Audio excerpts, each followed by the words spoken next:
This is a Kirkendall Barrett presentation, darling.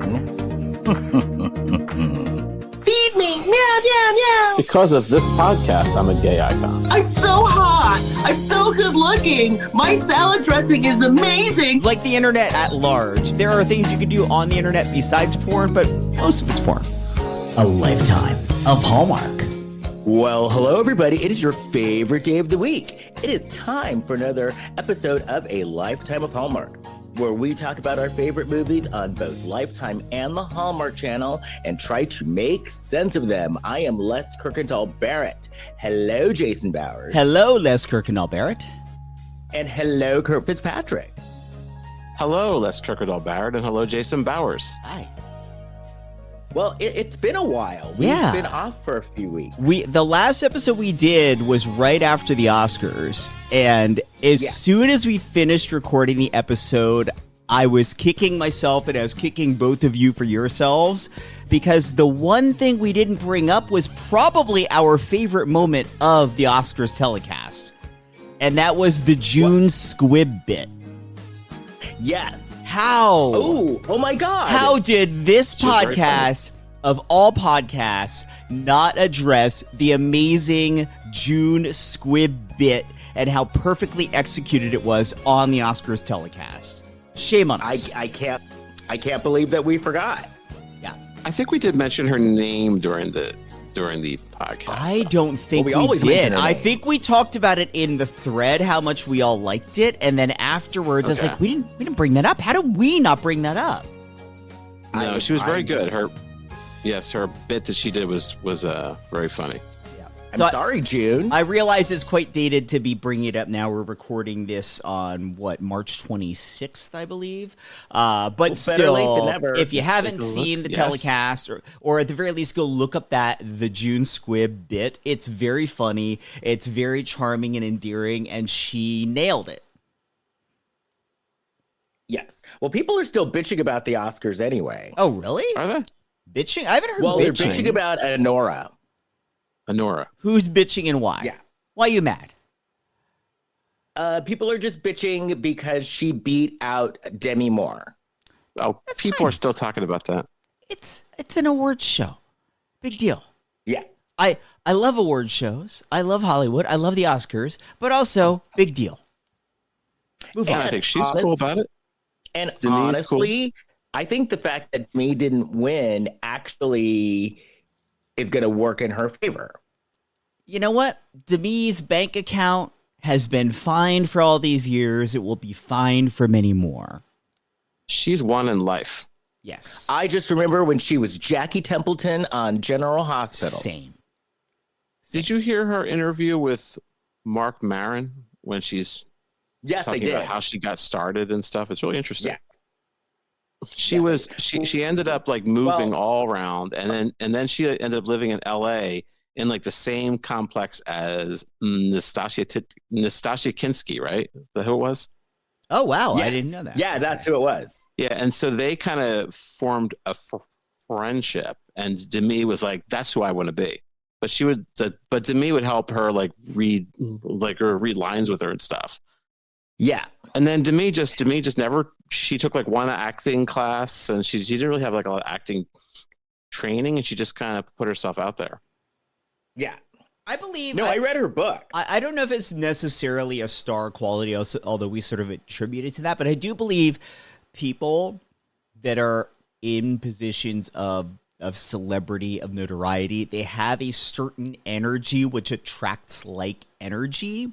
And so if you've got that kind of energy, that's helpful in making you a star. I wouldn't say it's the only factor, but I would say it plays a role. She had it. Yeah. I will say too, as far as Demi's Oscar win, if you look at the Oscars over the years, historically, when someone's in that kind of position to win an Oscar, they usually don't get another chance for whatever reason.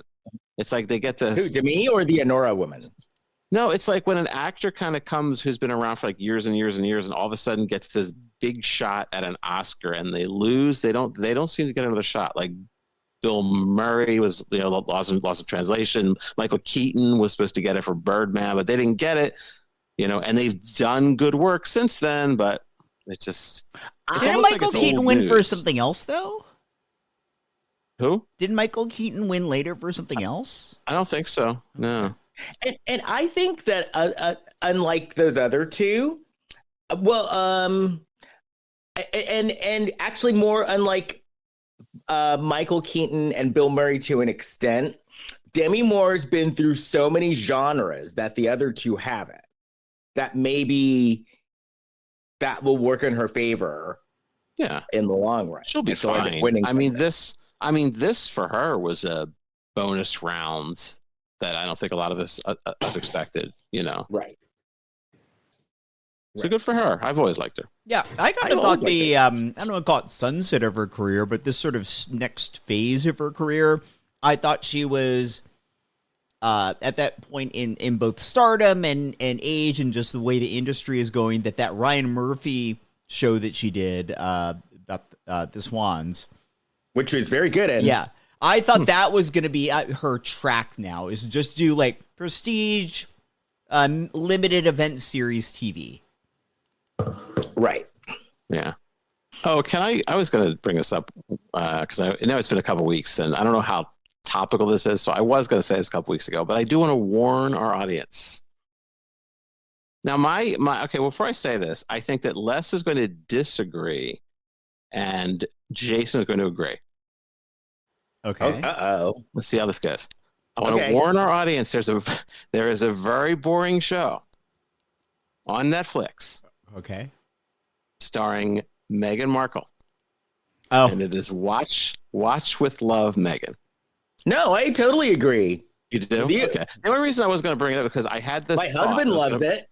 I was going to bring this to the show, and then like the AV Club wrote a review, and they basically said the same thing I'm saying. Because it's basically she bakes a cake. She goes. I thought of you, Jason, because she goes out and she picks blackberries off a tree. And then she invites over a non-threatening friend, like a male friend. She's like, I'm inviting over a man. Like, how's that? Basically, her gay. Yeah, she invited over a man. Well, yeah, and she puts him in an apron and emasculates him, and so her gay. So she invites her gay over. Yeah, and this then she sounds invites worse than a reality over. show. It's not even. I don't even know what it is. It's like if you don't have anything to do. Like, we don't need to see that. What's the thing? It's like, at least, reality shows, quote unquote, real people, but at least like they're pushing the boundaries of the reality of what's going on in their lives. So they're finding ways to make it interesting adjacent. Whereas this just sounds like, well, let's put a camera at her. She's super. But you know what I did like? Watch, but I don't think people care that much. But you know what I did like? What? So the internet was trying to fabricate a feud between Meghan Markle and Gwyneth Paltrow, because Gwyneth Paltrow made a video recently, and the internet was saying that she was mimicking Meghan Markle or Meghan Sussex, and because that's her new last name. Remember, she told Mindy Kaling, "My last name is Sussex now." What? Yes, because Mindy Kaling called her Meghan Markle, and she said, actually, my name is Meghan Sussex. Oh, well, she was trying to make things interesting. So anyway, the internet was trying to fabricate a feud between Gwyneth Paltrow and Meghan Markle.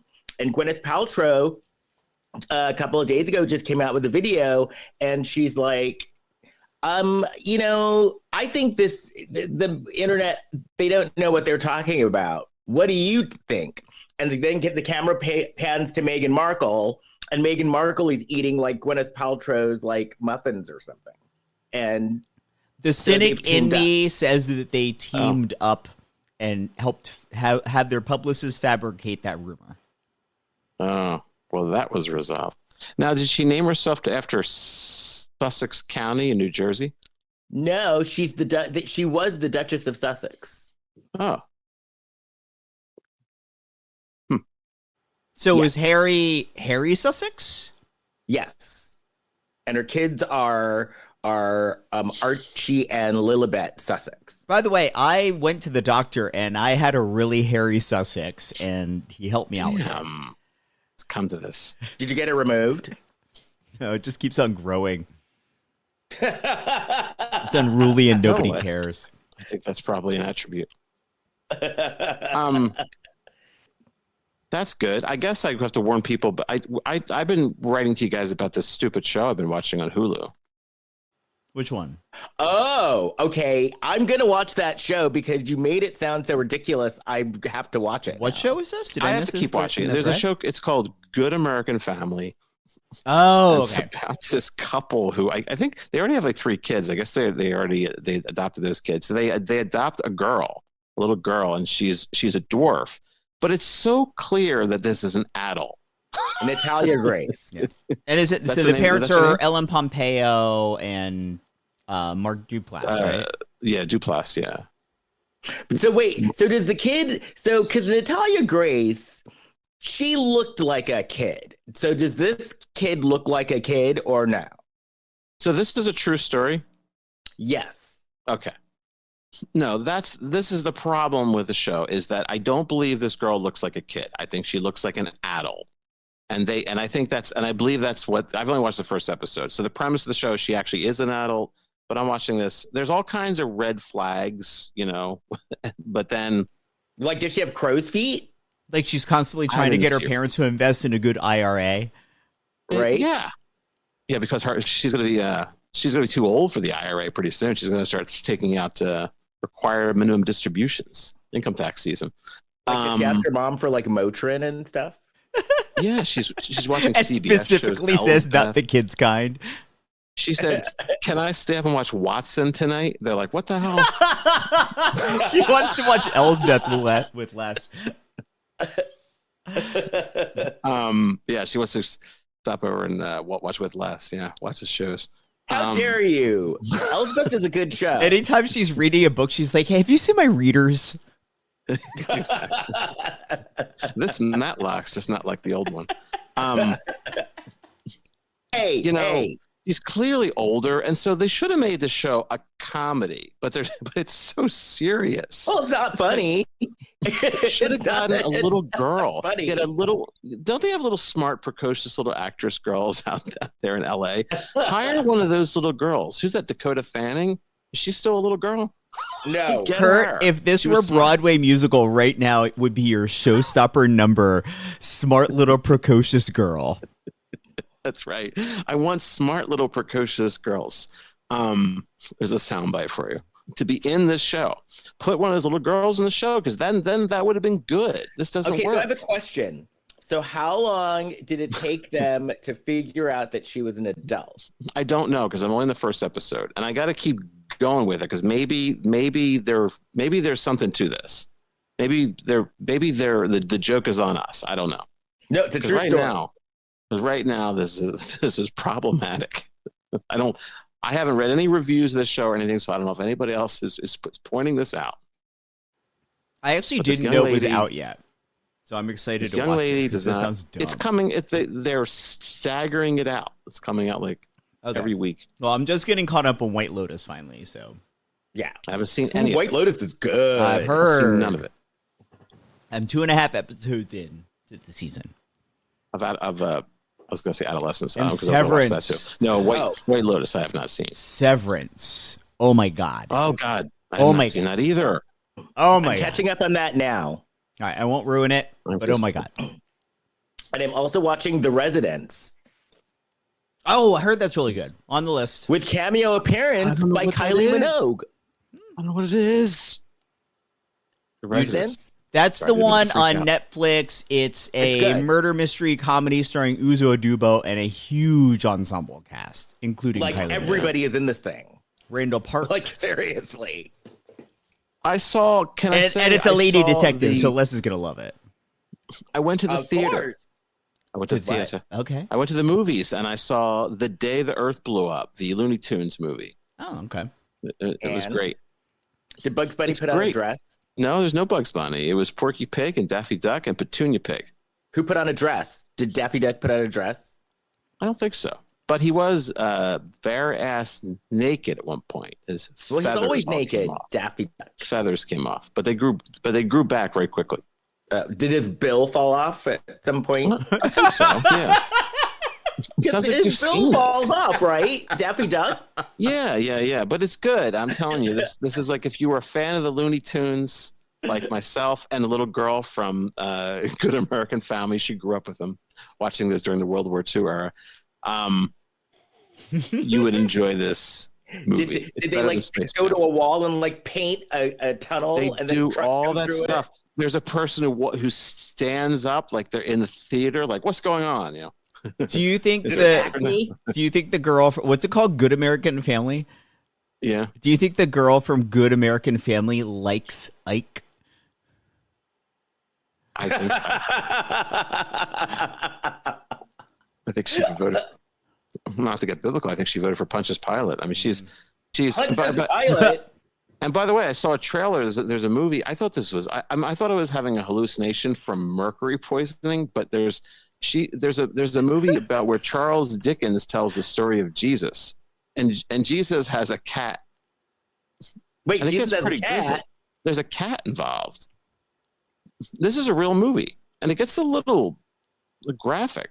So Full was Charles disclosure, Dickens like, Full disclosure, I took a hit of marijuana before we started recording, and I love what you just said. What about the mercury poisoning? Well, like the mercury poison caused you to believe or find out that there is this movie that's real with Charles Darwin narrating. Wait, what? No, it's Charles Dickens. Charles Darwin would be even better. Darwin. Well, actually, they Charles tag team. Dickens loved to read stories to children. No, Charles About Darwin. Jesus. I mean, Charles Dickens. Okay, Charles Dickens Charles- and a cat. What? There's a cat involved. Well, they tag team. It's Charles Dickens, Charles Darwin, and Charles Barkley. They all have their own version of the New Testament. So what is this movie called? Charles Dickens and his cat? I don't know, but I can't. You can't believe your eyes when you're watching what's coming to theaters. Now, is he like Victorianed out and then he goes to like Jesus time? I think that's what it was. Yeah, it's And really. is it at least a talking cat? I don't think the cat talks, but the cat Well, sort of. why makes have a its way cat if around. it's not going to be a talking cat? Thank you. I think a little girl Right. is like Charles Dickens' child, and she sort of ends up in the Jesus times, and she has the big cat. And at one point, she's like she lost her cat, and then you see Jesus is like holding the cat. I'd like to point out that this is way dumber than the concept of this movie with the smart little precocious girl where they adopt a fully grown adult and don't know it. Okay, and of course now I'm Googling Charles It's a tough Dickens one. and his cat to see what It's a comes tough. up. All I can say is it's a tough year. it's Dickens just and it's quite a year. his cat. Well, Okay, don't. here we go. Okay, what did you find? Okay, Google. it's coming up. Google. Google. Oh, well, no, it's just talking about a Christmas Carol. So I'm going to put movie No, Charles no, Dickens just- and his cat. No, look up Charles Dickens and the life and Charles Dickens Jesus, and you'll see that this is a real movie. Okay, Charles Dickens. Charles. It's coming out on And, Easter. and then ask paired with which hallucinogen?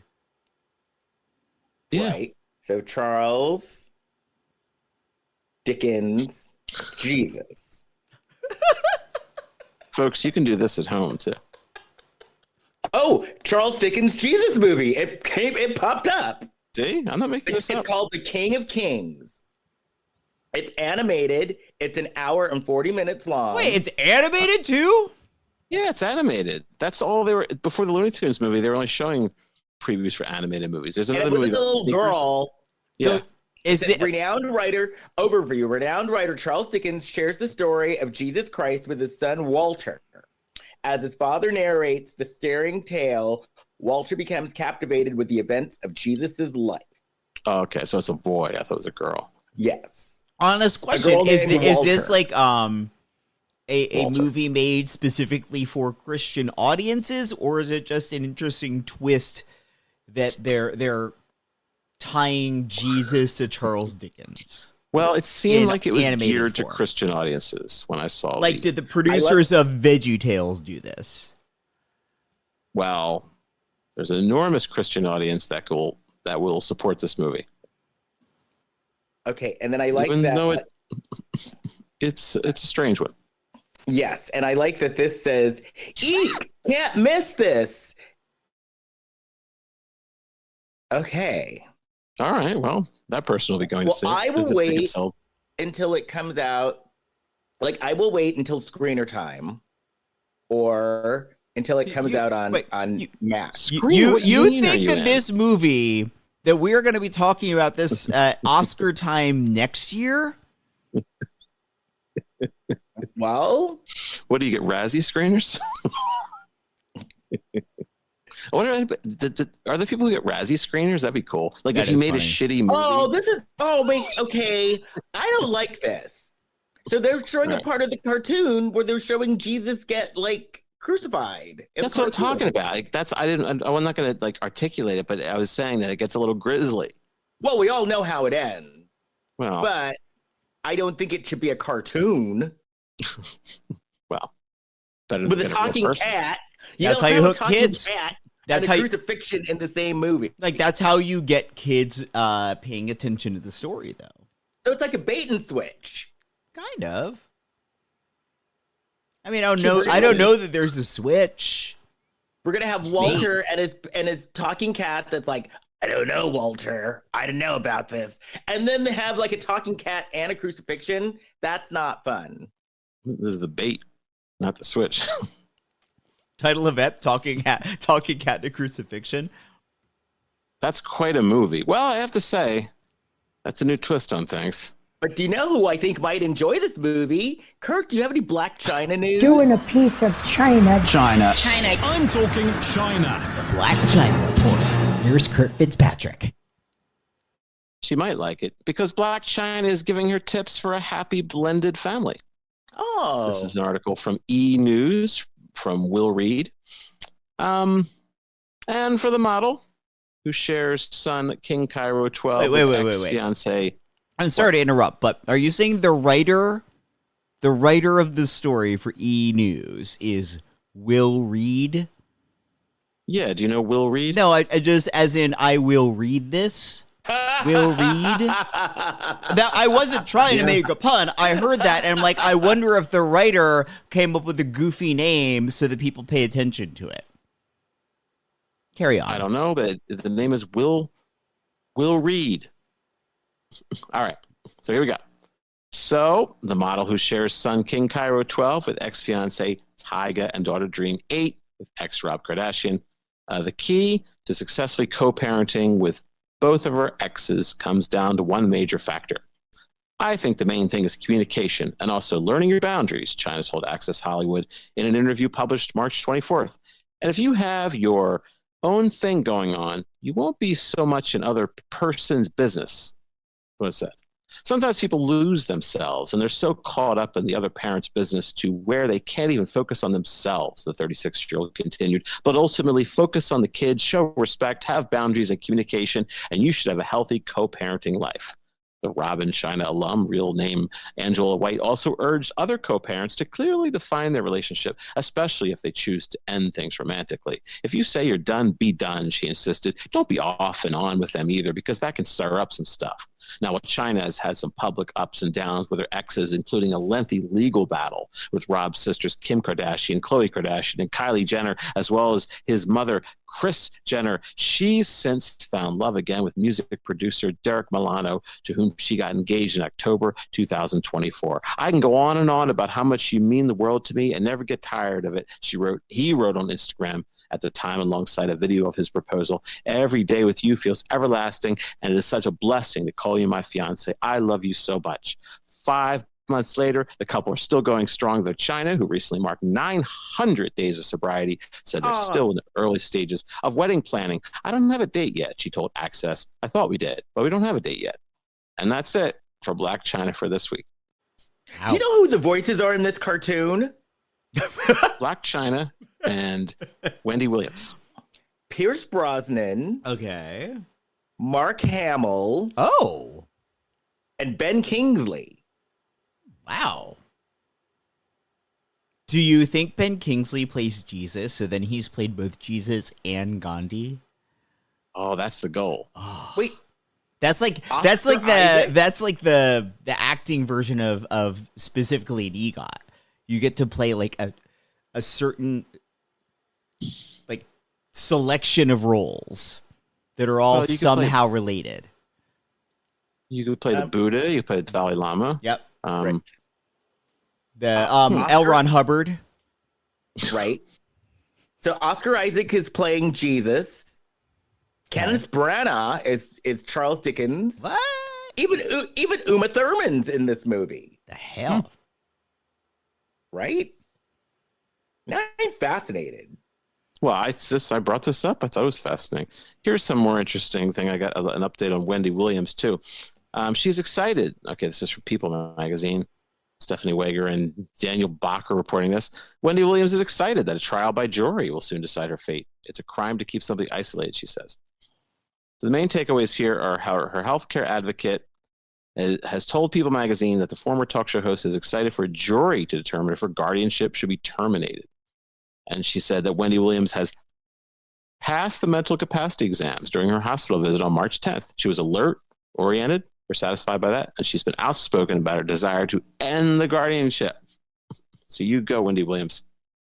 Free Wendy. What's this jury? She says, so there's going to be a jury? She says there's a trial by jury. Okay, good. Hopefully she'll get herself together here. Free Wendy. I just want to know, just like with Brittany, like what is it about the subject that people are people actually in her world actually concerned about her and actually trying to protect her? And to what level is that true versus people just want something from them, so they're trying to keep them in a conservatorship so they can take advantage of them financially? Yeah. We don't know. Because I do feel like, we as outsiders on the Wendy thing and the Brittany thing, we only know what we think we know from what we have been privy to in the press, which may or may not be true. Right. I just feel like as you get closer to it, there's probably truth to both sides. Right. Well, speaking of conservatorship, I wasn't sure if Rachel Leigh Cook's sister in this movie needed a conservatorship or not. See, I didn't think so. Let's talk about this. Okay. Are you talking about the woman who played Ivy? Izzy. Yeah, in Sisterhood Inc. from Hallmark. Izzy, like our dead cat. We have a cat who died named Izzy. Oh. Or Katherine Heigl on Grey's Anatomy, bringing it back around to Ellen Pompeo from Good American Family. So isn't this Good American Family movie Ellen Pompeo's first kind of breakout thing since Grey's? I never watched Grey's Anatomy. I think she did a limited series last year for Netflix, which was one of the reasons why she wanted shortened seasons. I wish her the best. I think these people got into I don't know. It's so far. Kurt, would you say that this would be like Ellen Pompeo's Burning Bed? I don't know who Ellen Pompeo is. I never watched Grey's Anatomy. She's the main actor. Have you ever seen what is that movie? Oh, she was in some thriller, I think with Michael Keaton, that came out right before she hit on Grey's Anatomy. Pacific Heights? Yes. I think she played his wife, maybe? I saw that in the theater. I didn't like that movie. Not very good. But you know the story about the burning bed, right? I do. Farrah Fawcett. Farrah Fawcett was on Charlie's Angels, and she wanted to change her image and show that she was a true actress. And so she did the burning bed. Well, here's what I'm going to do. I'm going to watch more episodes, if I can, of this Good American Family, and I'll report back. Because maybe the joke is on me. Maybe the joke is on me. Oh, it's Mark Duplass is the dad from the Duplass brothers. You should know better. He was on a great show, Transparent. And now he's on... No, his brother was on Transparent. No, this is the guy that was on Transparent. No, this is the guy that's on the morning show. His brother is the one that's on transparent. His brother has I curlier don't think hair. it's Mark Duplass. Man, I gotta look this There's up. Mark and It's Jay. one of the Duplass brothers. There's Mark and Jay. Whichever one this is the same one that's on the morning show, who is a different one than This I is might be Mark. messing up the names. Yeah, that's what I said. It's Mark. Yeah. I thought he was on. No, that's Jay. They're brothers, though. They're actual Really? brothers. Yeah. Yeah, they're the Duplass brothers. Brother Jay. I know the Duplass brothers. They look alike a little bit. Because they're brothers. Which All right, I'll just one take your word for it. of the Duplasses, which can't. one would be the Izzy? It was Jay. And which would be the Megan? What? I lost What track. about the characters in the movies of the Duplass brothers? Who would, if you grafted them onto this movie, Sisterhood Inc., which aired on Hallmark, would Mark be Izzy or Megan? Therefore, making I'd make that's a hard one because they both seem kind of put together. I might put Jay as the Izzy. I might put Jay's the Izzy. Jay as the Megan. You think Izzy? I think Jay's the Izzy. Okay. They just had a piece on them on Sunday morning news. But anyway, okay. So I thought that it was the other way around. But Jay was on Transparent, which was a great show. Yes. Did you guys notice when you were watching the credits for Sisterhood Inc. that this was not produced by Hallmark? Yes, and I could tell. It was produced by Mar Vista. I know, which is Lifetime. So are they? Yeah. So are they stretching their wings and now going to Hallmark Maybe. stuff too? Maybe. Because it was a little racier than a lot of our Hallmark movies. Mildly. It was definitely too much. punchier than we typically see for a Hallmark movie, but not like grotesquely so either. The kiss came way earlier. The kiss did seem a little sexual assault adjacent, I'm not gonna lie. Well, What did you say? It seemed a little Sexual sexual assault? adult adjacent. let's get into it. Wow. Okay, yeah. Because I thought this had some quirkiness to it. It did. I don't know if I'd recommend it, but I laughed out loud at. I enjoyed all the cast. The entire cast. I was happy to see Rachel Leigh Cook. Same. Haven't seen her in a while. So happy to see Jackie Hoffman, who Kurt didn't Jackie know by name Hoffman. and recognize her when he saw her.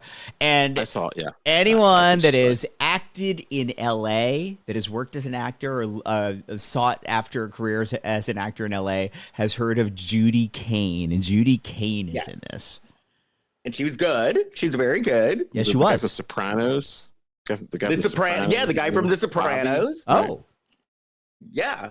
The You pizza didn't guy watch was The from Sopranos, Jason? No, I never watched it. Yeah, he was Wow, from The okay. Sopranos. And this was kind of a takeoff. Because in Sopranos, he was like a tough, he killed people. And in this, he was like a lovable guy. Yeah. So I was He like, gets a lot of work. I was like, this is good for him.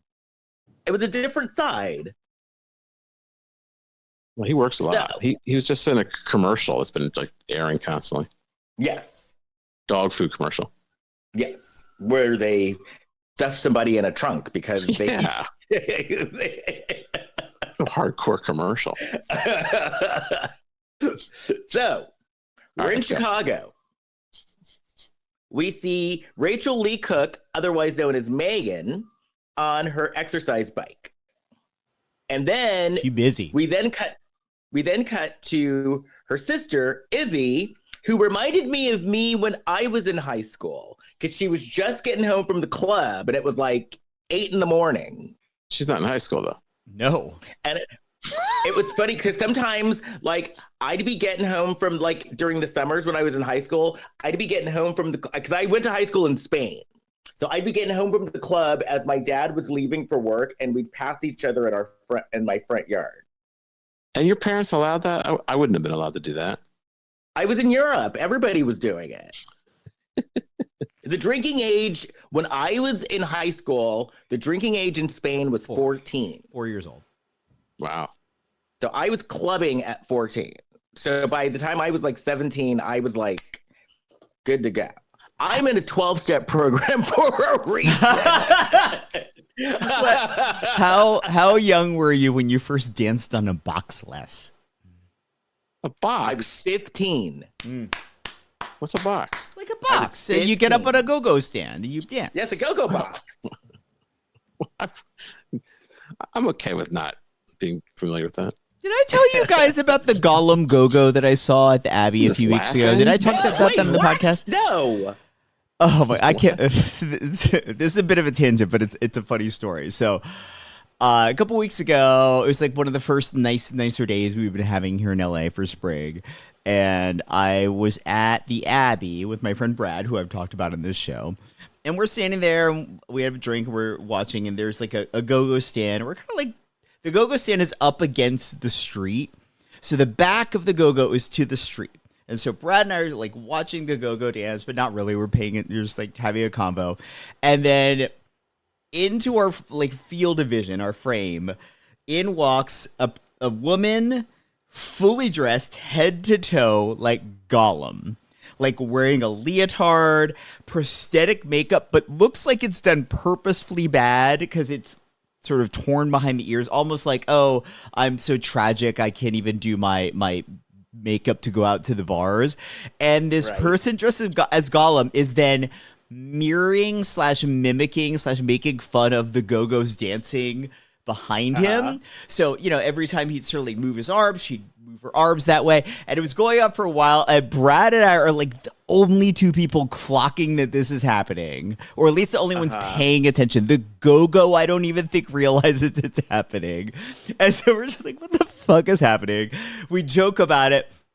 I think I got Brad's attention first. He's like, wait, what are you talking about? It's like, oh, she's gone now. And as soon as they said she's gone now, she like popped back in a frame and started doing it again.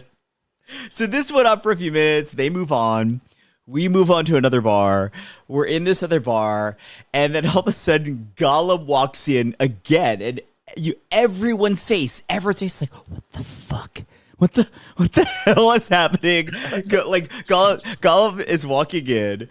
And then about 30 seconds later, like 20 people just mass exodus out the bar because the vibe had clearly changed inside.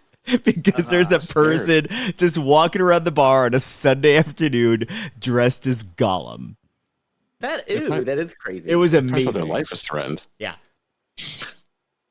That's really strange. That is crazy. So what's the other bar? Motherload? No, High Tops. And then saw Gollum She cleared High Tops? and then at High Tops pulled out a vape and was like smoking a vape on the dance floor. I can't believe she cleared High Top. Oh my God. I don't think That's it was pretty like, bad. I don't think people were very repulsed, but I think it was just one of those things of like, okay, something weird is going on here, and We I gotta want go. no part of I it. guess someone like that, they really want people to watch them. They really want the attention. I think it assume. was brilliant because people were talking about them. People were, like taking photos, and like I'm sure people were posting about it. I didn't look, but there had to have been something trending in the area of like WeHo Gollum or something. It was so dumb. That's crazy. And yeah, like I said, pretty powerful to clear High Tops. Yeah. And she had like a bald wig on, and Like some crazy, like the kinda wig, look- but like the little strands of hair kind of hanging Yeah. out. Yeah. maybe it was Andy Serkis. No, I'm pretty sure it was an actual woman. Okay. Actual woman just wearing a costume, but like clearly wearing a costume, but put a little bit of effort in it, but also effort to make it seem like there wasn't effort. It was, Right. Yeah. Andy Serkis stopped by on the way home from Comic-Con. That is crazy. That is great. So, okay. So, we see Megan, Rachel Leigh Cook, in her car, and it's a nice car. Then we cut to Izzy, and she's delivering pizza, and then her boss walks out with pizza, and I wrote, the guy from The Sopranos. And he tells her to deliver the pizza, but don't eat any of it. And the first thing she does as he walks away is she eats some of it. And I wrote here, I like pizza like Kurt likes cake. I love I like pizza too. I like a good pizza. I love a good New York pizza. She scraped it off the top. Yep. But I was listening to the radio today, and someone was saying that New Jersey. Oh no, I was listening. Did you ever listen to Las Culturistas? New Jersey pizza. I know what you're saying. Yes, I was just listening to that today. They were saying Yep. the pizza in New Jersey is better than the pizza in New York because they take their time. They can take their time making it. Yep. Yeah, it could be true. So then Megan shows up at work, and like she has like a wardrobe person or her assistant, Curtis. His name was Curtis, right? Yeah. The cute twink. Yep. Yes. Goes and like dresses her or like changes her jacket. Now she's wearing like a badass pleather jacket. Yeah. And then we cut to, because another thing the boss told Izzy before she left is don't get any tickets. So they show Izzy coming from delivering her pizza, and there's a ticket on the car. So then we see Megan, and she's in a meeting, and she's getting fired from her own company. And the reason why she's getting fired is because the board chair is replacing her with his daughter. So then she did something that you should never do. Megan started crying in the boardroom. You should never cry in the boardroom. And we find out that he had already, so she storms out, and then the press release came out of her firing. But then she's talking to her sassy headhunter named Yuki. Yes. And Yuki tells her, you know what? You're radioactive right now. No one's going to hire you. I like that Yuki was always like the camera shot was the exact same shot every time that Yuki was there. She was sitting at a desk. And Yuki's supposed to be this big headhunter, but they had her at a desk with a logo behind her as if she were the receptionist. Yeah. Because at first, in my notes, I wrote, she's talking to the reception. That's what I didn't really figure out what she was either until like the That's what my third note. time she Yeah. appears. Yeah.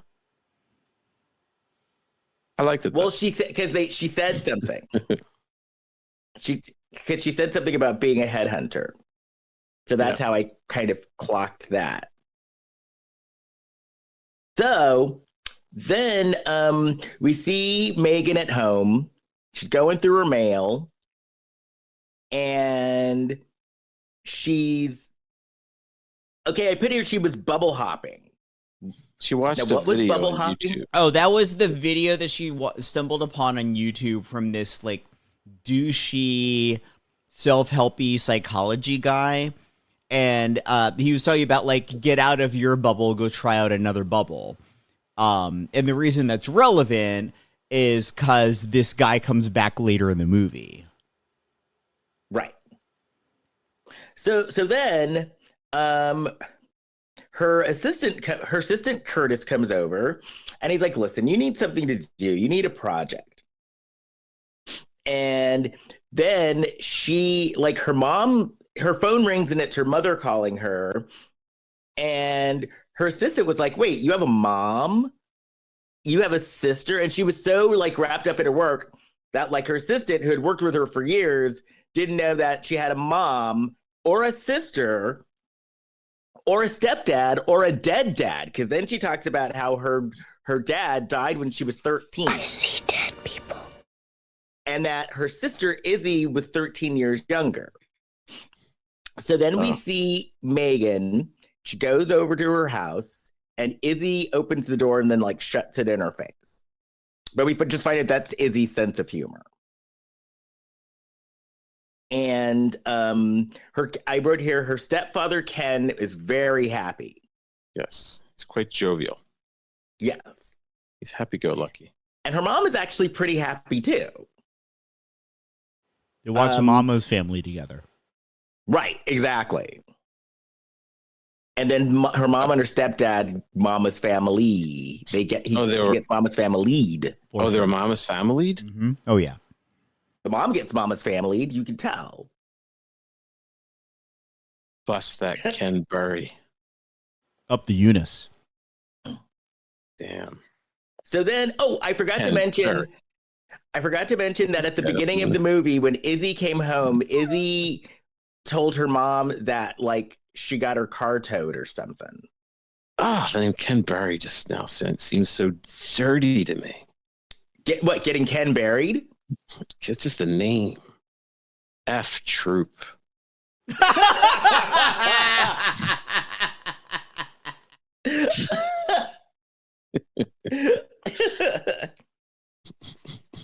Let's keep rolling with this. So they're talking, and we find out that their mom pays for Izzy's phone. And then we also find out that Izzy has a new boyfriend, but he's in jail. This movie, they do call out. Well, that's going to happen soon. Megan's going to call these people out. So then we see like the family picture of the dead dad and the family when they were little. So then Rachel's talking about how she doesn't sleep because she was working so hard. And then Izzy says something that like she didn't sleep because she was partying too hard. Then Megan, so the stepdad loves drinks. So the stepdad is like making them drinks the entire time. He calls them adult Shirley Temples. So they're Shirley Temples with vodka. That defeats the purpose. I don't know if you realize I checked out there for a second. I couldn't hear anything for a second. What would you drink an adult Shirley Temple? What makes it adult? What alcohol? Vodka. Oh yeah, for sure. They looked good, actually. I mean, it's vodka and sugar water. I mean, it's yeah. Shirley Temple is just what is it, like grenadine and 7-Up or something? Well, Megan had a lot of them because Megan was wasted. That's and then why she starts be drinking. And she's one of those people, like, you know, the person that gets wasted and starts telling you about yourself. Oh yeah, that was Megan. That's why I don't drink alcohol, because people will be crying. So I don't want to make anybody cry. She starts telling her mom and Izzy that they're codependent.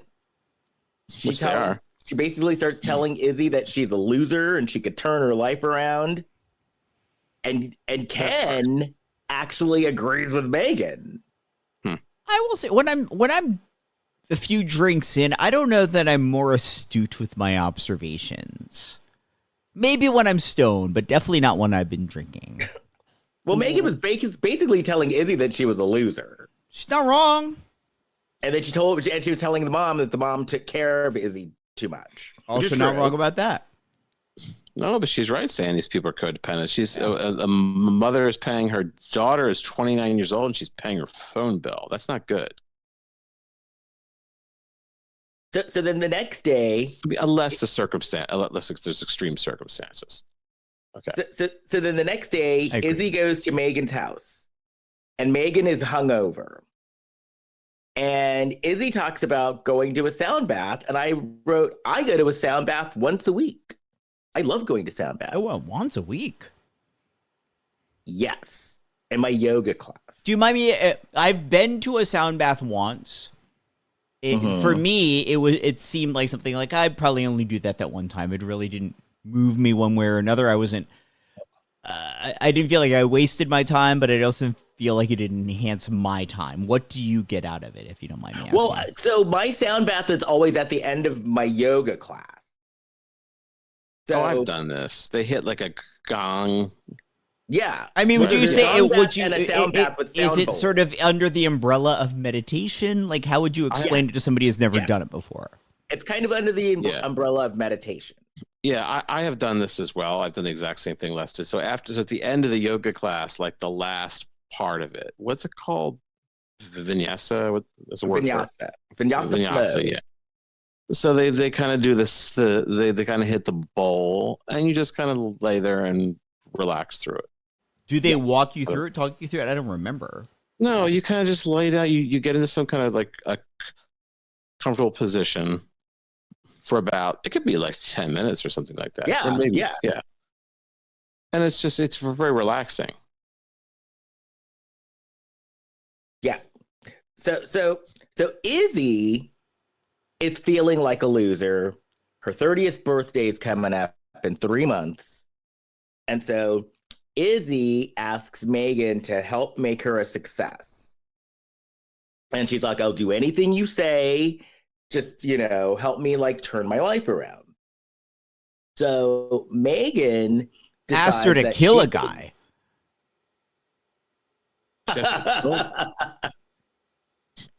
She said, Megan is played by Blake Lively. Oh, shit.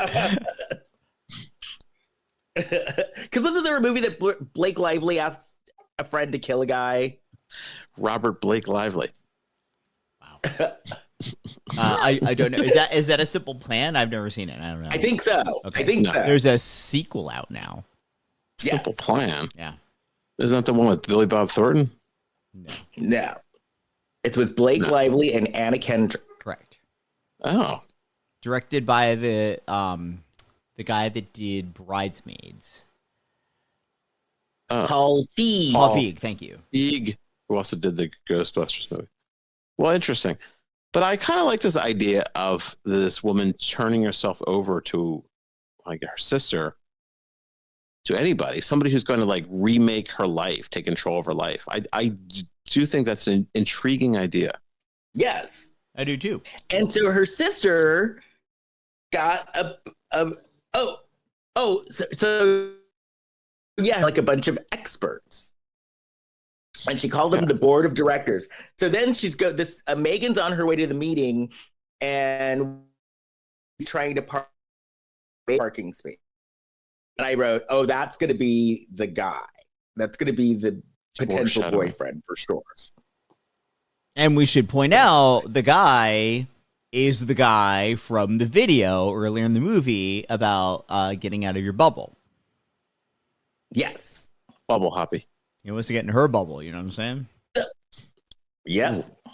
So she called it. So I like this idea too. Did you say Ken Berry? Yeah. What was it? The F Troop bubble? The Mayberry bubble? It just felt like the right thing to say at the time. I am going to write a television series called Sisterhood Twink. It's about a bunch of twinky gay guys that all try to join a convent. A convent? Yeah. Sisterhood. You're breaking barriers. You keep saying you're going to write these things. We have not seen a script yet. Leave my process alone. Well, we want to see these things. I'm encouraging you. Thank you. That we're the committee. We're telling you get. It did not work out for people in this movie, so I don't know if this is the financing route I need to take. So this was the board of directors that I really like. So there was the one woman who was like the fashion woman, right? And then they called in Izzy's boss from the pizza place, Frank, and he was the accountant because before he owned the pizza place, he was an accountant. Then we had Jackie Hoffman, who was Patsy, who was their old babysitter. I love her. Okay, that's good. And then they wanted someone who had no skin in the game, who had no personal relationship with Izzy, so that they could give like an unbiased opinion. And it was the psychologist, Dominic, the video guy. Yes. From the Bulls. No, hold on. I'm going to look up I'm trying to find the little hand, the raising hand. Oh, that's on Zoom. Because I had a question so these people aren't getting paid, right? They're volunteering for this, this situation. Yeah. This is where things get a little strange. Agree. But they were her friend. Other than the psychologist, everybody else was like her friend. They were like in her life. So then what's It's in like it for intervention? What's that? What's in it for all of them? Yeah. Well, basically, it was like an intervention. It is, except you've got a Long term. rando in there. You've got the bubble guy.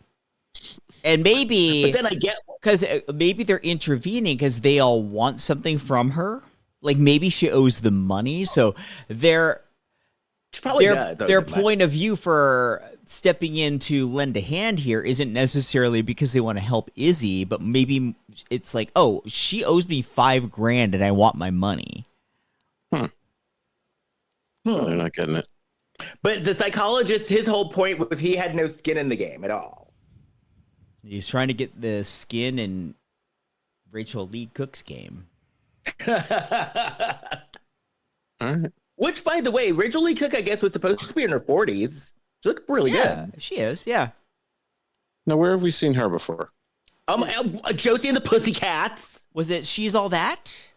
She's All That. Josie and the Pussycats. She was a big 90s teen star.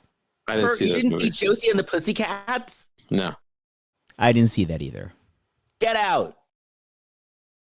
It was Josie and it was Rachel Leigh Cook was Josie and Rosario Dawson was Valerie. The other was She's All That. And then Tara Reid was the other one, the Melody. And the other one was She's All That. Yeah, with her and Freddie Prinze Jr. Freddie Prinze Jr. Thank you. Yeah, I didn't see it though. Yes. I didn't watch. So I'm wondering, is Rachel Leigh Cook going to become like a Hallmark Lifetime person now? I hope so I don't for know. her and for Jackie Hoffman. Yes. Yeah, we want to see more of her. She's funny. So, and then Megan was the chairperson of the board. And so Dominic, the psychologist, says we should have goals and Megan was trying to take control of everything, and the psychologist is like, nope, we need to vote on everything. You just can't take over and boss everybody around. Speaking of Demi Moore, don't you guys think that Jilla, who was like the stylist, don't you think she looked a little Demi Moore adjacent? Sorta. Yes, actually she did. I didn't think about it at the time. Like if Demi Moore had it was like a couple of pounds heavier, and wore glasses. Yeah. Jilla was very cool, by the way. Oh yeah, she had great style. So Jilla was going to be the branding and marketing person. Mm-hmm. Patsy, Jackie Hoffman, was going to be relationship management. Frank was going to be accounting. And then Dominic was going to be the unbiased observer. And the deadline was Izzy's 30th birthday in 3 months. So in 3 months, she was going to have a complete life overhaul. Get her act together. Yeah. So then Yuki calls so I wonder if Yuki did the Eric Roberts thing and basically just shot this all in one day. I would assume so. Who was she that she was able to get that deal? Yuki's like, listen, I've been talking to my friend Eric. And so they're trying to make it easy on themselves. She's like, I've been talking to my friends Eric and Vivica. And so I know that there's a deal where I can just come in on one day and just knock it all out. I don't think Yuki had that power. I think they were like, look, we're hiring you for the afternoon. Yuki probably said, Viv, I booked a Mar Vista film. And Vivica was like, look, girl, this is what you do. I want to believe that Mar Vista has become so adept at doing really, really tight production schedules that whatever she was recording for this movie in English translates in another language to some kind of propaganda that they're selling to another government to use on state TV there. Wow. Just trying to find a way to maximize time. I guess so. There's probably a camera behind her too, getting some like B-roll. Yeah. She's Right? she's also like she's the hand model they use for Severance of the like on the computer of like dragging the stuff in. That's her hands on screen. Every square inch of her is put to use. She's like a foot model too. They're just photographing her feet while she's acting. He has cameras under the desk.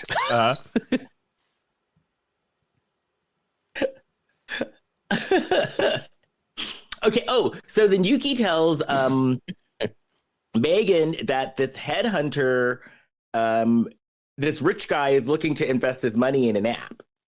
And so then Megan was like, she's just thinking on her feet.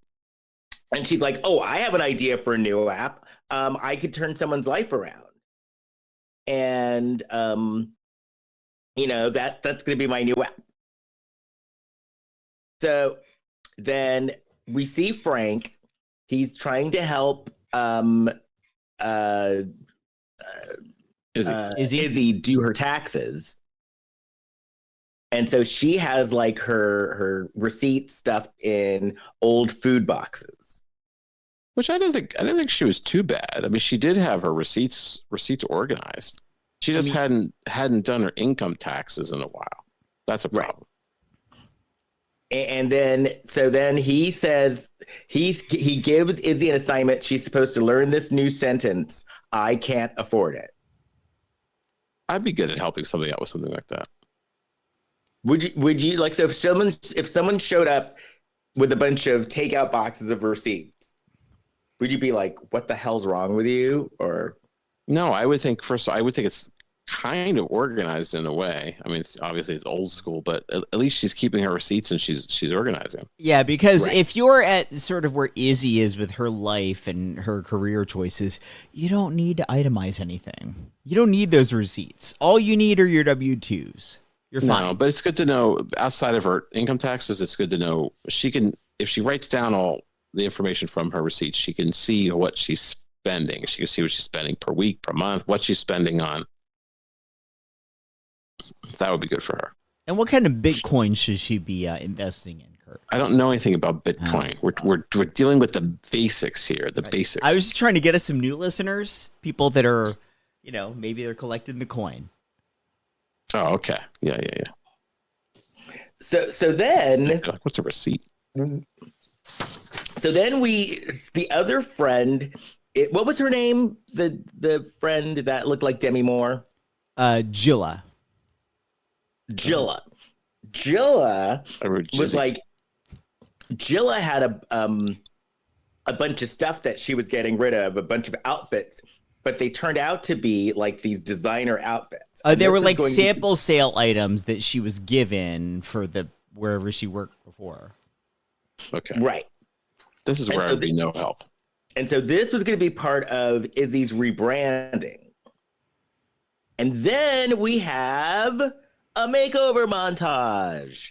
And all this stuff was like designer stuff. Right. I would like to rebrand this as a sample sale rejects for Izzy outfit montage. Yes. Because this is a makeover if these are like leftovers. And they also say that they're rebranding her in affordable classic clothing. It's not affordable. They're from a sample sale of designers. That's not affordable. No. Like if I wear like a Louis Vuitton suit, but it was from a sample sale of Louis Vuitton, that's not like buying it at TJ Maxx. True. If I wear Jordache jeans with my I've fallen and can't get up t-shirt. That's hipster. Style. Yes, that's hipster. That's hipster. And a fedora. Let me even pop That's open a sad. PBR. Pop Don't open wear a the fedora. PBR and write a zine. Yeah, for a zine.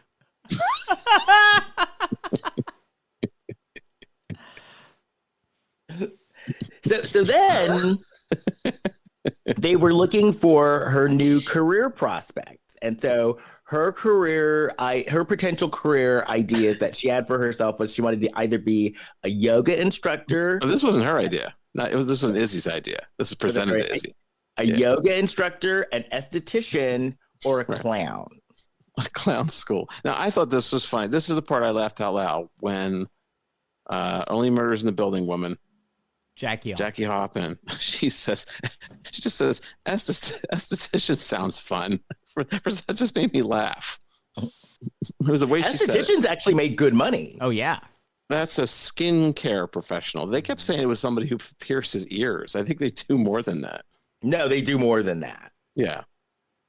Estheticians make very good, in LA at least, estheticians make very good money. So then they were trying to come up with new ideas. And so Curtis had Izzy talk about her goals. And then Megan whipped up a new resume for Izzy. Okay, and now then, what? Oh, I'm sorry. What were you going to say? Oh, no, go ahead. Well, no, I thought this is smart because she did.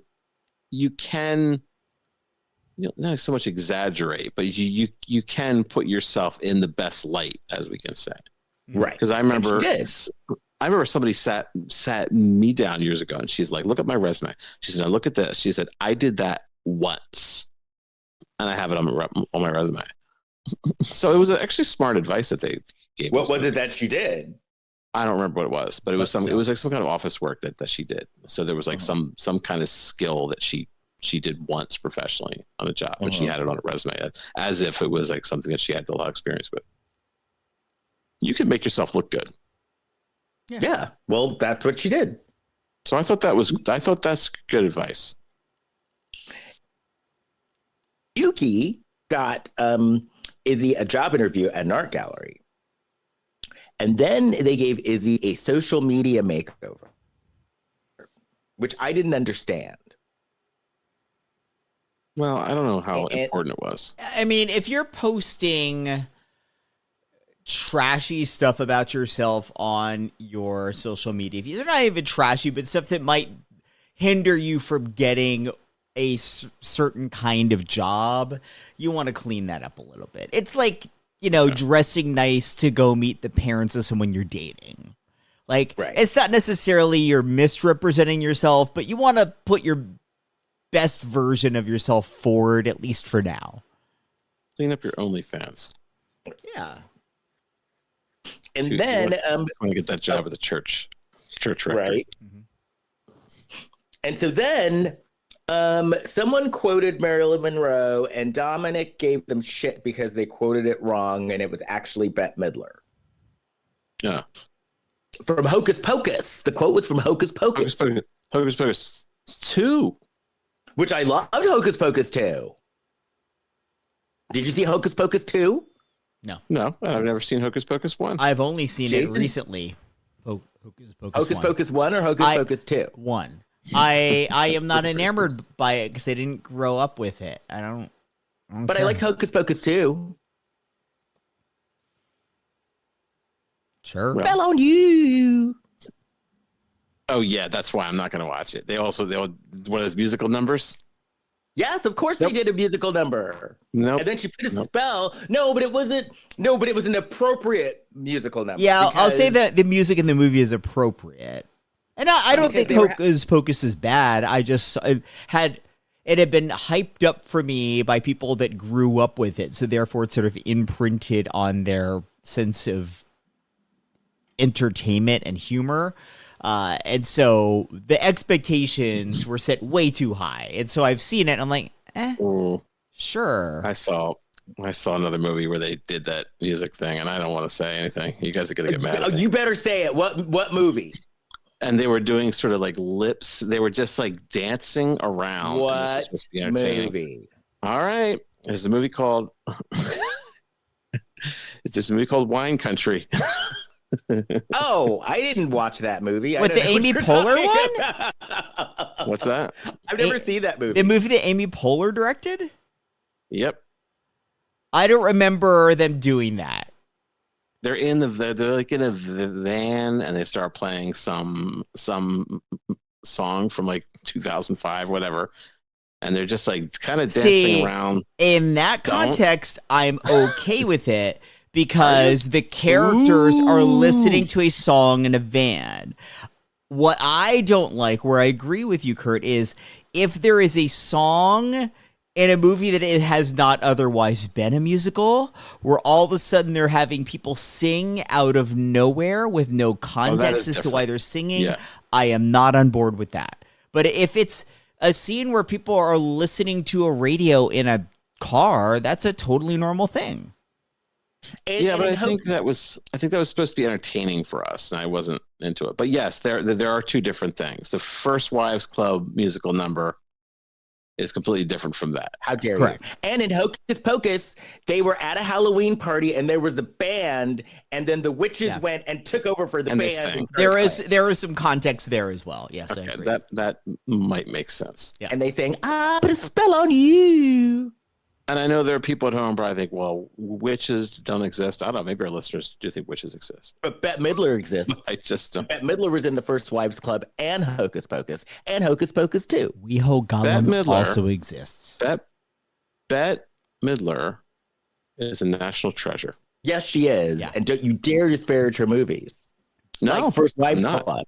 She is an incredible talent. Well, that's She why is. she was quoted on this Instagram in this movie, Yes. even though it was attributed to Marilyn Monroe. Right. A lot I of would say positive she's our things to new say. Betty White. A lot of positive things to say. I have. Yeah. Yes, I would say Bette has taken over for Betty White. I think Cher is incredibly talented. I was thinking about her Yes, today. and Cher's a national treasure as well. Moving right along. So Izzy got the job at the art gallery. And so a few days later, there's a gallery opening. And so the group goes just to see how it's going. And so Izzy's the receptionist at the art gallery. There's a gallery opening, and Izzy's actually doing a good job. She's answering the phone like she should. They're all walking around the art gallery, and all of a sudden, Izzy and Megan's mom shows up. Now, Megan is kind of mean to her mother for no reason. Yeah. And the reason why the mother showed up is the mother was like, I've been looking at Izzy's social media lately, and I'm a little worried because I thought that maybe her social media had been hacked by AI or something. And then they hadn't told the mother where they were, and Megan asked, well, so how did you find out where we were? And the mom had like find my friends, and that's how she found them. And that's disturbing. Yeah, well, She the did mom have a was funny line. well, the mom was paying for the phone. The mom was paying the bill. Yeah. I do think at least writing wise, they justified it slightly by mom's paying for it. It's her rules. No, Yeah. I still have to have boundaries. I don't agree. But, I but don't think you should let your family track you. I would were never just trying let to my justify. family track me. I'm But just saying technically, that it's the mom's in the context of this movie, mom is paying for the phone. It's mom's rules. Mom's got control. Yeah. Mom had a funny line there. She said, "Not just like Sally Field, not without my daughter." I actually laughed at that too. I like that. I actually like that line too. Oh, Judy Kain. That's pretty funny. So she sees Dominic and Megan together, and she thinks that they're a couple. And then the mom is talking to Megan and Izzy, and the mom tells Megan how she and Izzy, what they like to do is they like to go to bridal shops and pretend that Izzy's getting married so that they could get free champagne, which I think is a smart idea. Well, I've thought about going to get free samples of wedding cakes, but I haven't done that. I can see you doing that, actually. So would you get? I don't like to waste people's time, though. That's the way. So would you get one of your friends, like a female friend who is an actress who happens to like cake? No, I'd probably show up by myself and say my fiance's home. Yeah, my She's fiance has still- tasked me with finding the bakery. I've known your cakes to be very good. I like the sample one. Okay. Yeah.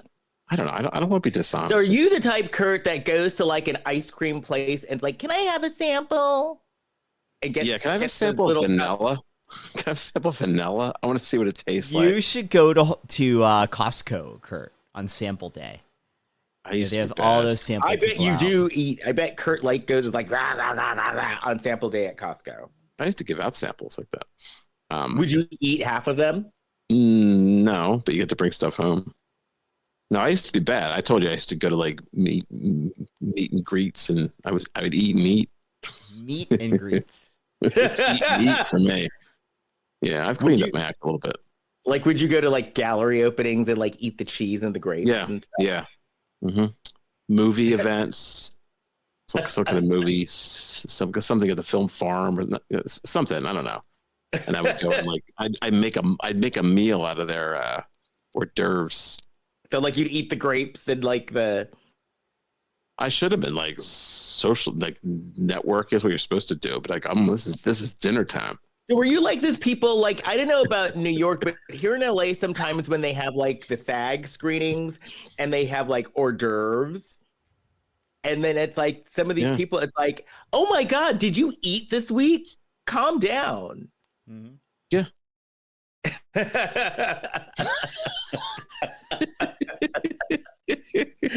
But it's not I was being a bit antisocial, so I've had to clean up my act. Oh man. Oh, so then Megan starts giving their mother shit and she's like, you need to stop paying Izzy's bills. And she's like, Izzy has a job now. And so then the mom was questioning Dominic and Megan. And Megan was still being salty and mean to the mother. And then the mom is like, well, hey, let's go to dinner, Izzy. And they're like, Izzy's like, well, Megan's like, well, no, she's got to work. And then the mom is like, well, do you, Megan, and your friend want to go to dinner? And Megan's like, no, and just shoots her mother down. And then the mom leaves, and then Dominic is like, well, Megan, the fake wedding thing actually sounds fun. And Megan was like, I've never been invited. Ooh. So Dominic is like, well, your mom is just trying to be nice. She wants to hang out with you. And Megan is like, nope. So then we're talking about Izzy's exes, and Izzy has had quite the amount of loser exes. Yeah, we're in the boardroom again. Yeah. And so Jackie Hoffman says you should treat finding love like finding the perfect pair of jeans. So then she's like, well, let's do online dating. And she's like, well, find out what the ideal mate is. And so then Dominic and Megan start spitballing, and they both have the same ideas for what the ideal mate is. And then Izzy ends up picking Carson. So then we cut to it's a Saturday night. Megan's shower's leaking, and Megan starts trying to fix it. And then she texts Dominic and asks him if he had a wrench, because one of their things on their list was someone who could, who was self-sufficient. So Dominic comes over and he brings a wrench, and he tells Megan why he's teaching psychology, and he says because he likes knowing what makes people tick. Then he fixes her shower. And they like each other, you could tell. So then we go over to this fabulous apartment, and this is Izzy's new apartment that Megan not only found for her, she paid the first 6 months of rent. Yeah, and the deposit. Megan, who is out of work, by the way. Yeah. Yeah. So then Izzy was like, well, I'll move in if you agree to have lunch with me and Mom. So then Izzy has a date with Carson. And then Megan tells Izzy about Dominic. And then Izzy tells Megan that the entire family is invited to dinner with Carson. So they go to dinner at the country club at Carson's country, where Carson is paying for everything. Ooh. But Carson shows up, and Izzy's mother does not like Carson. And the mom was asking about Dominic. And then Megan's like, well, Dominic isn't going to show up. And Carson is kind of bossy and kind of like stuck up. I mean, he's a D-bag. Yeah. He's hot, but he's a D-bag. Stiff. He's kind of stiff, as Peter Venkman would say. I wouldn't be bad about seeing a stiffy. Stiff.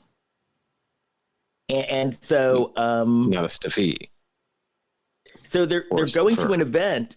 They're going to an event. Carson and Izzy are going to an event after, and Carson's like, "Well, what are you going to wear?" And the mom asks Izzy, "Well," or Megan asks Izzy, "Are you happy?" And Izzy doesn't say yes. Izzy's like, "Well, that's what the board picked, so that's why I'm going with this." So then Megan is invited to a 70th birthday party from one of her old coworkers. And she didn't want to go because the guy that fired her was going to be there. But Izzy's like, "Well, I'll go with you."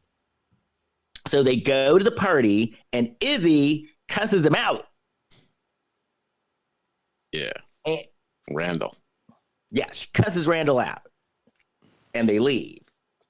Well, first they drink lemon drop shots and they dance the night away. Yes. On a table. No, but they dance the night away. On a block. So then Izzy and Megan are walking a dog because wasn't Izzy a dog walker as well? No, So Izzy was and not a dog walker. Megan was volunteering walking dogs for some shelter to give herself something to do because she's out of work. So they're walking dogs. Megan tells Izzy that they had a dog when she was a kid that she doesn't remember. Then we see, Megan goes to see Dominic. He's teaching, and they start talking about whether or not Izzy's going to backtrack. And Dominic says, "Well, I think personally that Izzy's actually doing this so she can bond with you." And so then they do the Hallmark thing where they go to the store and buy some food, and then the man cooks. So Dominic cooks, and then they're talking about her life, and Megan says that her dad died of a heart attack. I see dead people. And then Dominic says, "Well, I think you should become friends with your mom." And Megan kind of doesn't like that idea. So then at the end of the night, we find out Dominic did the dishes. And before he leaves, he plants a big old kiss on Megan. This is what I thought was sexual harassment or sexual assault adjacent.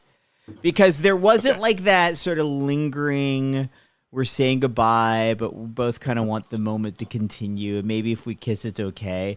It was like, it was bye. He was like halfway at the door. Then he like turned around, grabbed her, just pulled her in. There was no even like, "May I kiss you?" He just went for it.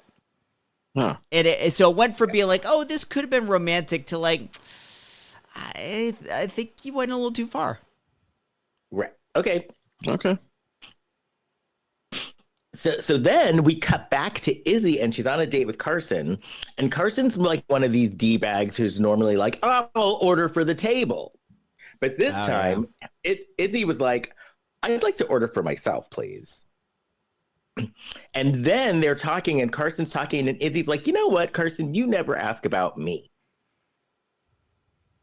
And then we see Dominic. He runs into Megan, and Dominic's like, "Hey, Megan, I texted you, but you didn't text me back." And so you could tell that he kind of felt bad about being forward. Yeah. And she didn't text. So then we find out Izzy wants Carson. Izzy hates her job. Izzy hates the fact that all of her friends are having fun and she's not. And so Megan has this interview set up with this venture capitalist because she wants to turn the whole thing into an app about bossing people around and changing their lives. And so Megan, after this meeting, because she has this meeting, the meeting goes well. Then she's at dinner with Dominic, and all of a sudden, Megan gets a call from police. And it looked like Izzy had a very fun party that I would have loved. The party looked like it was amazing. pillows thrown out the window and all that? Yeah. Popcorn everywhere. Yeah. There was only her and one guy with a guitar. It was her boyfriend, Woody, who just got out of jail. Her ex Woody, yeah. And the reason why Izzy had this party was to celebrate the fact that she quit the job that she hated. Okay. And so Megan got mad. So then she's talking to Yuki, and Yuki's like, hey, Troy loved the app, so he wants to go into business with you. And then Yuki's like, well, you better tell everybody because there's going to be a press release coming out soon. Megan goes to work, and everybody's giving her dirty looks. And we find out that the press release came out early. And not only did it come out early, he used Izzy's full name. And so everybody's mad at her. Izzy's And crying. Izzy's crying. Izzy's pissed. She's like, you fucking bitch. No, she didn't say that, but... Why were they so mad? Because she'd be walking away from this No, project, because No. they all saw this as her exploiting her sister and their help as just a means of creating a new business, and not because she was actually trying to look out for her sister. Oh yeah, because they're all working for free. Right. So now they're like, "What Yeah. we doing?" Okay. Right. Well, they were doing it more because they liked Izzy. And Izzy They was weren't like, doing it for "This any is gain." my life. What the fuck, dude?" Right. Yeah. And Izzy then tells Megan, you know what? I've been miserable. And Megan's like, well, you're a disaster. And Izzy's like, well, at least I'm a happy disaster. And then the mom showed up. And Megan quit. Megan quit the whole thing. So then the next day, Curtis, the twink assistant, comes over and he brings his mother's homemade kombucha. Oh, that's what he meant by a fresh batch of booch. I legit didn't kombucha. understand that until now. Okay.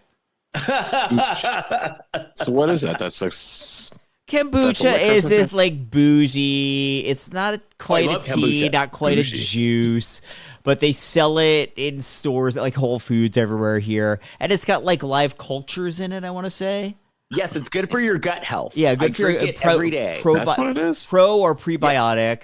They're kind of fun. But his mom was starting a kombucha brand. It's something very like bougie that people drink. Bougie. Yeah. That's I awesome. drink kombucha. I drink it from time to time Really? too. I will call myself out, but it's bougie. Let's own it. What? You like No, it? I love kombucha. What were you calling yourself out for? For being bougie sometimes. Bougie? What if I'm bougie? I don't think Can I be. am. Nothing You wrong don't with drink it. kombucha? No. Well, I Well, do okay, this so do you think- sound baths. I've done those sound baths. Maybe that's kind of bougie. Okay, here's my question. Do you think expensive cake tastes better than grocery store cake? Depends on who made the expensive one. Depends on who made the grocery store one. Well, what do you Like, mean? do Does you- the grocery store have? Like, does do the you think a grocery store have Costco bakery? cake is? Do you think like a Costco cake is better than a boutique bakery cake? Not necessarily. It might be, or it might be as good. Okay, Costco so you're not cakes are bougie. pretty good. Costco cakes are. Okay, so you're not bougie. I'm not bougie. Costco no. cakes. My dad owned a bakery, and I will say Costco cakes are pretty good. Yeah. So, so we find out that Megan did not take the app job, and she deleted her scheduling app, and she's been trying to change. And then she goes and she talks to her mom, and her mom is like, she's like, I never meant to make you feel left out. It just seemed like you were okay on your own. And then we find out that Izzy has signed up to be a yoga instructor. And she's also training to be an esthetician. Okay. And she got rid of her apartment and she's moving back in with her old roommates because she was happy there. And she decided to go boy sober. So she wasn't going to date for a while. Just lezzing out. Right. Mm. And then the mom invites Megan to go try on wedding dresses and drink free champagne. I'm proud of Izzy. I know she's not a real person, but because she just like turned it around though. She got her shit together. well, she kind of used some skills that she leared, and she kind of used them more for herself for what she wanted. Because then it's like Izzy's birthday's coming up, and so they decide, and Megan decided to give Izzy a surprise birthday party. And then Izzy went around apologizing to everybody too. Nice stuff, right? Yeah, and then she had a skating party, which that looked fun. And then Megan apologizes to Izzy, and Izzy, you're right. Izzy's life had changed anyway for the better, and she basically took all the things that worked for her and just kind of got rid of everything else. So then they're doing lemon drop shot At a roller rink. Yes. A roller rink that had both a roller skating surface as well as a dedicated dance floor. I think that's a fun roller rink. Let's go there. At a bowling The alley, you got yourself a only night. roller rink I will ever care about is the CVS where I shop, which used to be Yes, Flippers, that was an old roller rink. which is what the movie Xanadu is based on. Yes. And now it's a CVS. I go to that CVS too. I go there all the time. The big gay CVS. And when I first moved to LA, that was an Esprit store. Yes, it was. And it was an Esprit store for years. They say that like if you watch the Randy Newman video, I Love LA, they say that LA doesn't exist anymore. It's probably true. Probably not. Is that true? Probably true. I haven't And seen the remember that video in movie? a long, long time.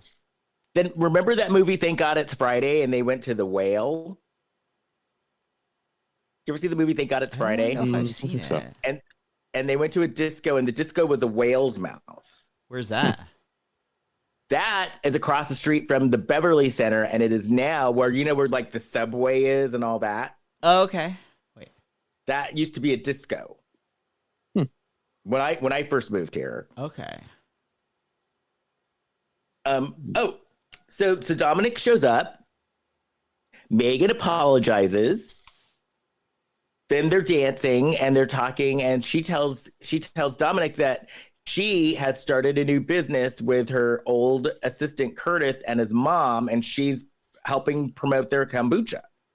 They should call it Twink Booch. Twink Booch. And then they kiss. And this time, I think he got consent first. And that was the end. I like how the romance didn't even happen right away. It kind of like it didn't really begin till like halfway through the movie. I enjoyed a lot about this movie. I thought the chemistry between the stars was good. I liked the supporting cast.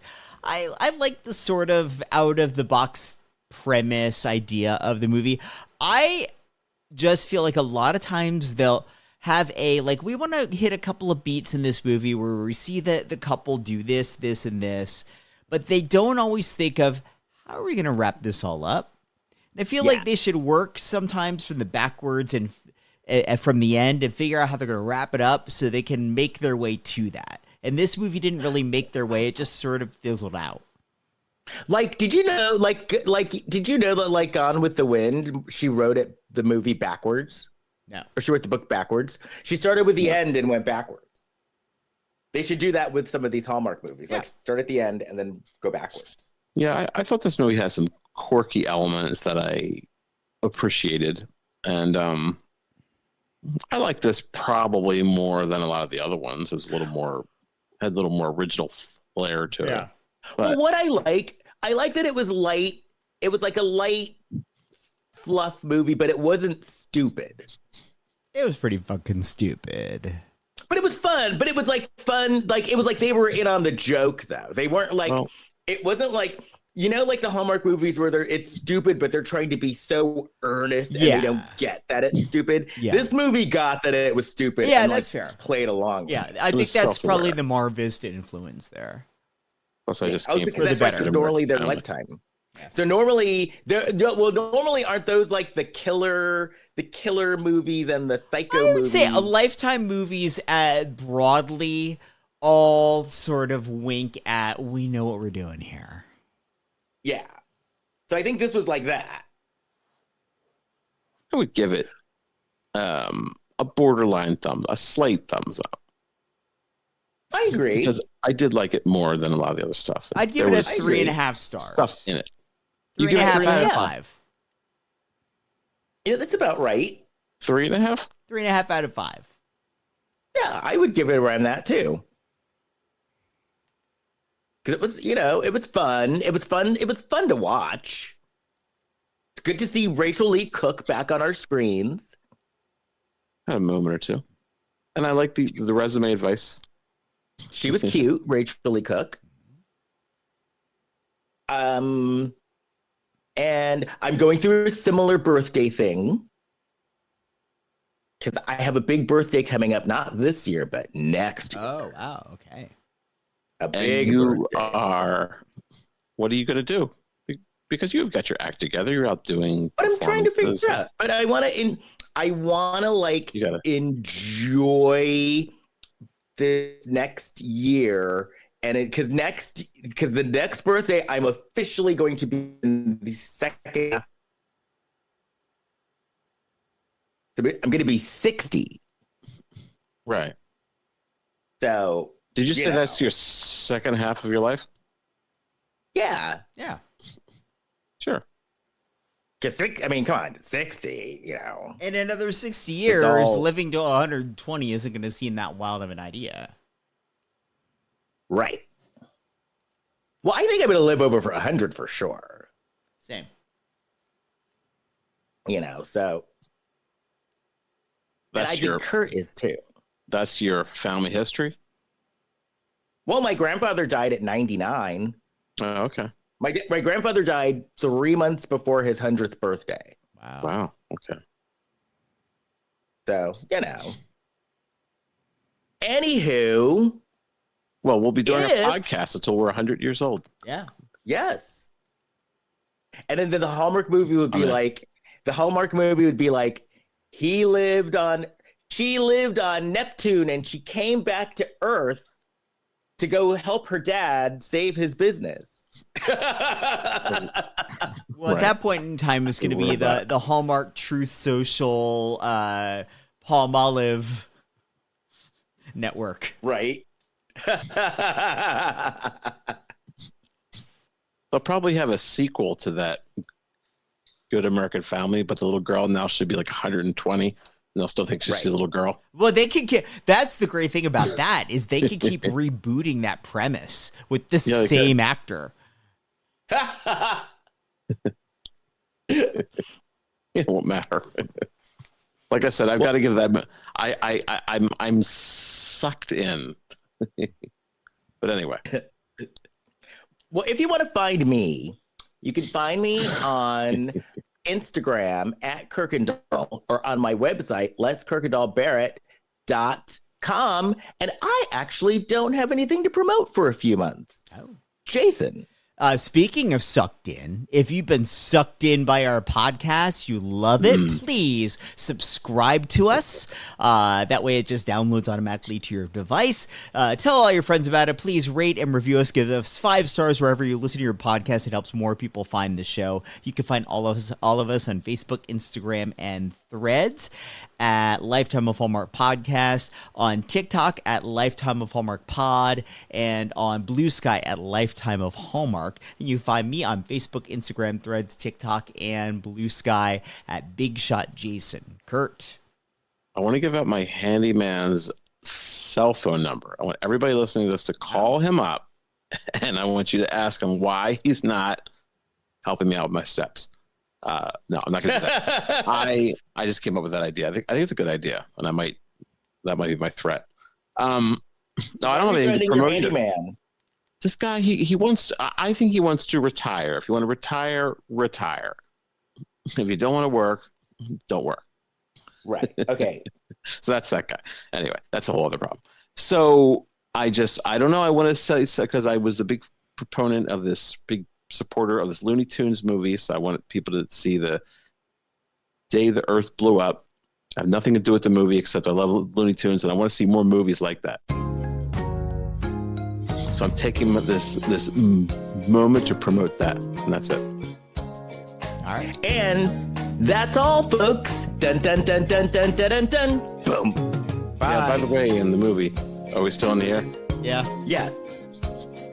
Oh no, I'll get off. Porky Pig. No, we're is still in the air. Origin. It's the origin of Porky Pig, and the reason What is Porky Pig's origin story?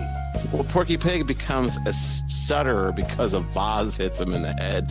I don't know how I feel about that, but that's okay. But so that was Porky Pig's origin story? It definitely is. Okay, that's all I have to say for this. Was he a baby? Yeah, they show him as a baby. So we got hit in the head with the vase and the baby. Yes.